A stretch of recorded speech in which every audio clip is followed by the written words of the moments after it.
noches, Dios te bendiga. En esta noche seguimos hablando de Jesús, así que te invito a que te quedes conmigo para hablar sobre este tema tan impresionante y tan impactante en la vida de un hijo de Dios. En este caso te voy a hablar sobre el sacrificio de Jesús. El sacrificio de Jesús fue algo muy importante o esencial para la redención del hombre. ¿Por qué? Porque el sacrificio que Jesús hizo por nosotros fue lo que Dios utilizó para poder perdonarnos a nosotros. Así como dice Efesios 1:7, en quien tenemos redención por su sangre, el perdón de pecados según las riquezas de su gracia. Por eso es que Jesús vino a dar la vida en rescate a muchos, así como dice en Mateo 20:28, y dice así: como el Hijo de Hombre no vino para ser servido, sino para servir y dar su vida en rescate por muchos. ¿Y por qué se necesitaba un rescate por muchos? Porque el primer hombre que Dios creó, que fue Adán, lo creó perfecto, sin pecado y sin mancha. Y ese personaje lo que hizo fue pecar después. Como dice en Génesis, él cayó una vez y ahí fue donde el ser humano perdió la potestad de ser llamado hijo de Dios, así como dice en Romanos 5:12. Dice la palabra también que por cuanto uno pecó, su descendencia también estaba condenada a muerte. Dice: por tanto, como el pecado entró en el mundo por un hombre y el pecado, la muerte, así la muerte pasó a todos los hombres por cuanto todos pecaron. Bueno, por esa es la razón que la Biblia dice que Adán vendió su libertad, vendió su redención. Pero ¿qué hizo Jesús? Jesús, como un Cordero Santo, vino y recuperó aquello que Adán le cedió al enemigo, que fue su libertad. Entonces, Adán pecó, le entregó esa potestad al enemigo. ¿Y qué vino a hacer Jesús como Cordero Santo? Vino a arrebatar de nuevo la oportunidad de que el ser humano pueda ser libertado. Entonces, dice, en Romanos 7:14 dice que todos los humanos, cuando Adán pecó, fueron esclavizados a la muerte. Bueno, dice también que nadie puede recuperar eso. Salmo dice que nadie podía recuperar de nuevo eso porque nadie era apto para esa tarea. Nadie era tan santo y tan puro para volver a recuperar aquello que Adán perdió. Pero dice que Dios nos amó tanto, como dice en Juan 3:16, dice: Dios nos amó tanto que dio a su Hijo para libertarnos a nosotros. Bueno, así mismo fue como Dios nos tuvo compasión. Dios nos miró y dijo: yo quiero que ellos puedan tener la libertad de estar conmigo. Entonces, ¿qué hizo?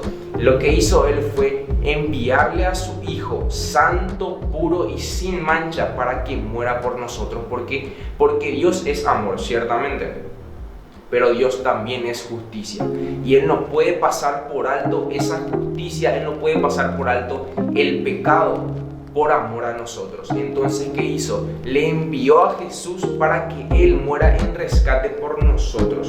Entonces, dice en Romanos 3:23-26, por cuanto todos pecaron y están destituidos de la gloria de Dios, siendo justificados gratuitamente por su gracia mediante la redención que es en Cristo Jesús, a quien Dios puso como propiciación por medio de la fe en su sangre, para manifestar su justicia a causa de haber pasado por alto en su paciencia los pecados pasados, con la mira de manifestar en este tiempo su justicia, a fin de que Él sea justo y Él justifica al que es de la fe de Jesús.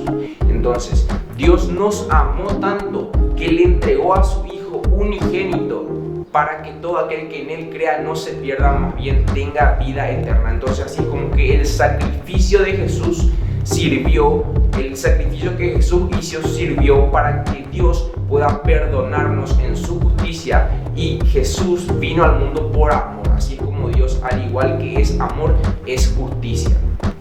Después, como Dios ama tanto a la humanidad, suministró por así decirlo, el medio legal para que podamos ser perdonados. Porque, como les dije, Jesús, Dios es amor, pero también es justicia. Entonces, Él lo que hizo por amor fue suministrar el medio legal para que podamos llegar a ser perdonados. Entonces, ¿en qué consiste ese rescate? ¿Qué consiste el rescate que Jesús hizo a la humanidad? Dice en la Biblia, el término rescate abarca las tres siguientes ideas. Es el precio que se paga. Alguien tiene que pagar un precio por eso. Después, como consecuencia de haber pagado ese precio, se libera a alguien o se recupera algo que se había perdido. Y el tercero, su valor es equivalente al de aquello por lo que se paga. Entonces, ¿cómo nosotros relacionamos estos tres puntos con Jesús? En primer lugar, el precio que se paga. La Biblia dice que los cristianos fueron comprados con precio. ¿Y dónde dice eso? En 1 Corintios capítulo 6, versículo 20. Dice, porque habéis sido comprados por precio. Glorificad pues a Dios en vuestro cuerpo y en vuestro espíritu. Ese es el precio. El precio fue la sangre de Jesús, con el cual Él compró lo que a Dios le pertenecía, por así decirlo. Entonces, en segundo lugar, la liberación. Jesús con su preciosísima sangre liberó a algo. ¿Y a quién le liberó? A nosotros del pecado, el cual nos ha librado de la potestad y las tinieblas y trasladado al reino de su amado Hijo, en quien tenemos redención por su sangre, el perdón de pecados, como dice en Colosenses capítulo 1, versículos 13 y 14. Y en tercer lugar, la equivalencia. El precio que Jesús pagó tenía que ser igual o mayor a lo que se había perdido. Y esa equivalencia fue realmente preciosa o realmente justa, por así decirlo. ¿Por qué? Porque el pecado entró por una persona que fue desobediente. Y el pecado puede ser perdonado al recibirle a una persona que fue obediente y que no fue encontrada en él mancha. La Biblia dice, así como mediante la desobediencia de solo un hombre, Adán, muchos fueron constituidos pecadores. Asimismo también, mediante la obediencia de una sola persona, Jesucristo, muchos serán constituidos justos. Eso dice en Romanos capítulo 5, versículo 19. Y eso es lo que explica el por qué por un solo hombre entró el pecado y por el sacrificio de uno podemos llegar a acceder al perdón nuevamente. ¿Por qué? Porque el pecado que una persona hizo por una persona que Dios le creó pura y santa, pecar, viene Jesús como un cordero santo, sin mancha, y con la obediencia y sin haber cometido pecado, pudo Él llevar a la cruz aquellos pecados que nosotros llegamos a tener. ¿Para qué? Para que Dios nos pueda llegar a perdonar. Así como hoy yo te invito a que vos puedas acceder a ese perdón de pecados por el que Jesús murió en aquella cruz.